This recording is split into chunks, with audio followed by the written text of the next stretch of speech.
नमस्ते और the deep dive में आपका स्वागत है। नमस्ते। आज हमारे पास कोई रिसर्च पेपर या आर्टिकल नहीं है, बल्कि एक कहानी का हिस्सा है। कहानी का नाम है अ फकिंग रेजोल्यूशन। और ये एक बहुत ही पर्सनल, बहुत ही रॉ और इंटेंस कहानी है।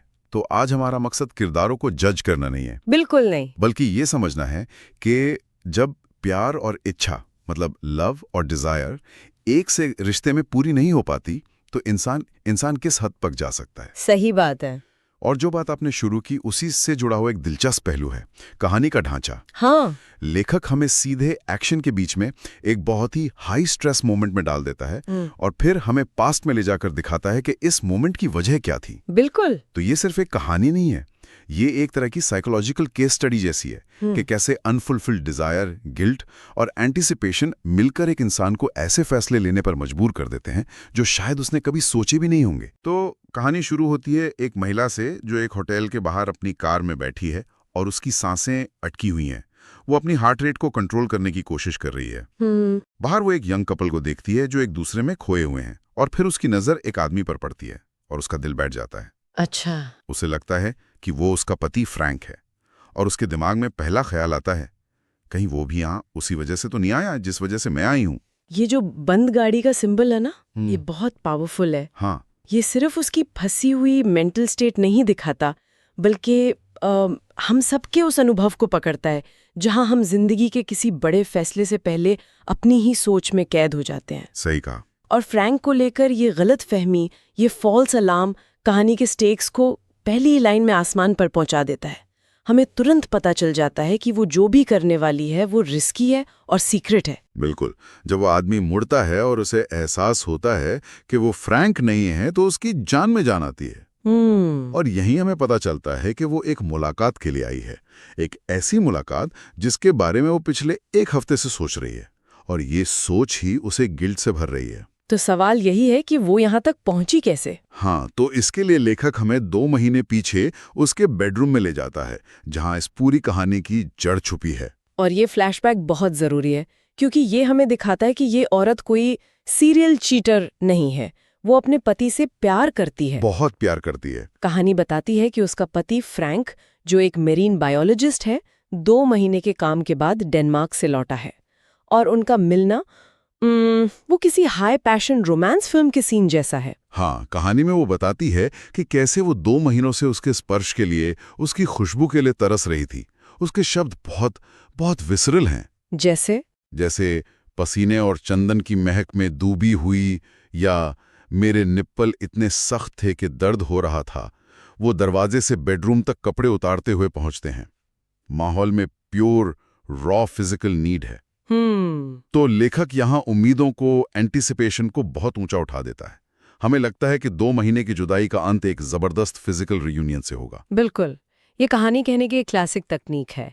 आप एक्सपेक्टेशन को चरम पर ले जाते हैं ताकि जब ट्विस्ट आए उसका इम्पैक्ट 100 गुना ज्यादा हो। सही। लेखक यहाँ संवेदी भाषा, मतलब सेंसरी लैंग्वेज का बहुत खूबसूरती से इस्तेमाल करता है। वो सिर्फ ये नहीं कह रहा कि वो उसे चाहती थी, बल्कि वो हमें उस चाहत को महसूस करवा रहा है। महक, स्पर्श, दर्द। हाँ, आप उस पल में पूरी तरह इन्वेस्ट हो जाते हैं। बिल्कुल। और फिर कहानी उस मोड़ पर आती है जहां सब कुछ बिखर जाता है। उम्मीद के बिल्कुल चरम पर एक बहुत ही मानवीय और दुखद हकीकत सामने आती है। बेड पर 20 मिनट की कोशिश के बाद जब वो औरत पूरी तरह तैयार है, ऑलमोस्ट भीख मांग रही है, फ्रैंक परफॉर्म नहीं कर पाता। उसका इरेक्शन चला जाता है। और कहानी का मूड एक सेकंड में हाई पैशन से डीप डिसअपॉइंटमेंट में बदल जाता है। बिल्कुल। यहाँ जो साइकोलॉजिकल डिटेल्स हैं, उन पे ध्यान देना बहुत जरूरी है। हाँ। फ्रैंक कहता है, शायद मैं तुम्हें देखकर बहुत ज्यादा उत्साहित हो गया हूँ। ये एक बहाना है शायद खुद को समझाने के लिए। लेकिन कहानी का सबसे क्रशिंग डिटेल ये है कि जब महिला कहती है कोई बात नहीं, हम आराम करते हैं, तो वो फ्रैंक के चेहरे पर राहत का भाव देख लेती है, रिलीफ। ये एक शब्द बताता है कि समस्या शायद सिर्फ परफॉर्मेंस एंजाइटी से कहीं ज्यादा गहरी है। ये बहुत पावरफुल मोमेंट है। वो सोचती है, मुझे सेक्स पसंद है, लेकिन मैं अपने पति से ज्यादा प्यार करती हूँ। वो उसके ईगो को बचाने की कोशिश कर रही है, जबकि अंदर से वो पूरी तरह टूट चुकी है। और यही वो पल है जो उसे आज की सीक्रेट मुलाकात तक ले आया है। हाँ, लेकिन उस रात एक और चौंकाने वाली बात हुई। कहानी का दूसरा बड़ा ट्विस्ट। बिल्कुल। उस निराशा के बाद फ्रैंक एक ऐसा प्रस्ताव रखता है जिसकी किसी को उम्मीद नहीं थी। वो बताता है कि उसने उसकी गूगल सर्च हिस्ट्री देखी है, ओहो, जहां वो स्विंगर्स वेबसाइटों के बारे में खोज रही थी। ये तो किसी का भी दिल दहला दे, पकड़े जाने का डर। हाँ, लेकिन फ्रैंक उसे डांटने के बजाय कहता है कि वो भी इस बारे में सोच रहा है और अगर वो चाहे तो वैसे आजमा सकते हैं। अच्छा। कहानी में लिखा है कि महिला की पहली फीलिंग घबराहट थी, जो फिर राहत में बदली और फिर एक अजीब से एक्साइटमेंट में। और यही कहानी वापस प्रेजेंट में आती है, जहां वो कार में बैठी है। हमें पता चलता है कि उनकी पहली मुलाकात तीनों की 2 दिन बाद तय है, लेकिन वो आज उस आदमी से अकेले में पहले ही मिल रही है और वो खुद से सवाल करती है, क्या ये धोखा है? और ये सवाल इस कहानी का मॉरल कोर है। बिल्कुल। यहीं पर पावर डायनामिक्स पूरी तरह से शिफ्ट हो जाते हैं। फ्रैंक, जो उसे फिजिकली सेटिस्फाई करने में फेल हो गया, वो अब उसे एक सॉल्यूशन ऑफर करके कंट्रोल वापस लेने की कोशिश कर रहा है। लेकिन क्या ये एक सेल्फलेस एक्ट है कि वो अपनी पत्नी की खुशी चाहता है, या ये एक मैनिपुलेटिव मूव है, अपनी कमी से ध्यान हटाने का एक तरीका? लेकिन क्या ये वाकई एक नैतिक सवाल है? मेरा मतलब है उसके पति ने खुद उसे परमिशन दी है, बल्कि एनकरेज किया है, तो फिर ये धोखा कैसे हुआ? यही तो इस कहानी की खूबसूरती है। हाँ। इसका कोई आसान जवाब नहीं है। टेक्निकली उसे परमिशन मिली है, लेकिन इमोशनली वो एक लाइन क्रॉस कर रही है। वो एक ऐसा एक्सपीरियंस करने जा रही है जो सिर्फ उसका होगा, फ्रैंक के बिना। मतलब टेक्निकल परमिशन और इमोशनल बिट्रेयल के बीच का तनाव। बिल्कुल, यही तनाव कहानी को इतना कंपेलिंग बनाता है। तो अब वो कार से निकलकर होटल के कमरे रूम 306 में है। दरवाजा खुलता है और सामने वो आदमी खड़ा है। कहानी बताती है कि वो अपनी तस्वीरों से कहीं ज्यादा आकर्षक और रौबदार है। उसकी आवाज भारी है और उसकी मौजूदगी में एक सिविलाइज्ड अनसिविलिटी है।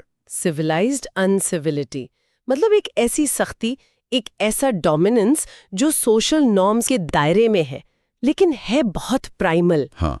ये वो क्वालिटी है जिसकी उसे अपने जेंटल पति फ्रैंक में कमी खलती है। लेखक यहाँ किरदारों के बीच एक बहुत क्लियर कॉन्ट्रास्ट बना रहा है। फ्रैंक प्यार है, सुरक्षा है, दया है, और ये अजनबी खतरा है, पैशन है, डोमिनेंस है। और महिला का जो इंटरनल मोनोलॉग है, वो उसकी अपनी कॉम्प्लेक्स डिजायर्स को दिखाता है।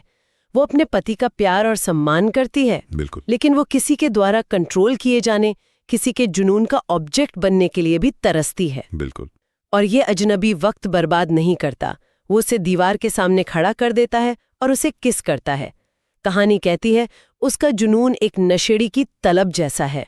और फिर एक अजीब डिटेल आता है, वो उसे गलत नाम क्लोई से पुकारता है, पर महिला को कोई फर्क नहीं पड़ता।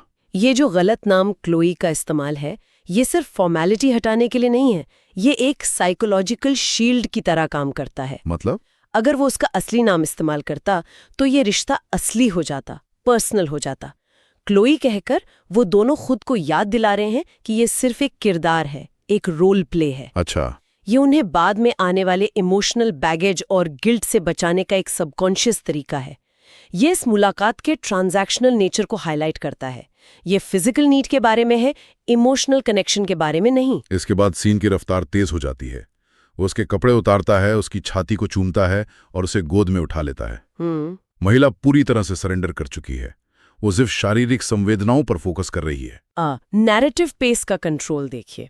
कहानी की शुरुआत धीमी और तनावपूर्ण थी, फ्लैशबैक पैशनेट लेकिन डिटेल्ड था, और अब ये होटल का कमरा, ये एक तूफान जैसा है। बिल्कुल, सब कुछ बहुत तेजी से हो रहा है। डायलॉग भी कम हो जाता है और जो है वो बहुत डायरेक्ट और रॉ है। ये दिखाता है कि किरदार अपनी प्राइमल इंस्टिंक्ट्स पर काम कर रहे हैं, सोच समझ कर नहीं।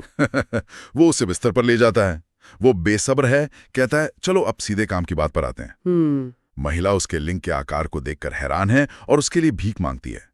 वो कहती है मुझे तुम्हारा मुंह नहीं, तुम्हारा लिंग चाहिए, क्योंकि उसकी अपनी जरूरतें इतनी इंटेंस हो चुकी हैं। लेकिन यहाँ एक और पावर शिफ्ट होता है। हाँ, बिल्कुल, ये एक अंतिम उलटफेर है। वो इमीडिएट सेक्स के लिए भीख मांग रही है, लेकिन वो आदमी कंट्रोल अपने हाथ में लेता है। वो कहता है नहीं, और पहले उसे अपने मुंह से संतुष्ट करता है। ये उसके दबंग स्वभाव को और मजबूत करता है। हाँ, वो सिर्फ उसकी मांग पूरी नहीं कर रहा, वो डिक्टेट कर रहा है कि एनकाउंटर कैसे होगा। वो उसे वो दे रहा है जो उसे लगता है कि उसे चाहिए, न कि वो जो वो मांग रही है। ये प्योर डोमिनेंस का प्रदर्शन है। और कहानी ठीक उस क्षण पर समाप्त होती है जब उसका लिंग महिला की योनि में प्रवेश करता है।